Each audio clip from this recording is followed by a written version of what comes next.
Deyirəm ki, bu Əliyevlər, Paşayevlər hakimiyyəti Azərbaycan xalqını biri daşşağına doluyub, biri də mamışına, belə deyək də. Sosial şəbəkələrə daxil oldum, dedim görüm Azərbaycanda nə baş verir. Bütün dövlət kanalları, saytlar Ramiz Mehdiyevin evindən 17 milyon pul çıxmağı haqqında danışırlar. Günah kimdədir? Ramiz Mehdiyev yapıcı olub da, düzdür. İlham Əliyevin sağ əli olub da, düzdür. Bu günləri bunu cinayətkardırsa, deməli İlham Əliyev ölkəni idarə eləyə bilmir.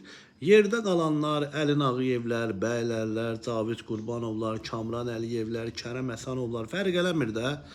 Digərləri belə deyir ki, bunlar elə deyir ki, biz talıyaq, sonra kimisə vuraq, siz də bunu elə bir şey yoxdur. İlham Əliyev, oğraş, sənin dövründə mənə 500 min pul atıblar. Sənin mənə borcun var, qəhbə saxlayan İlham. Bax,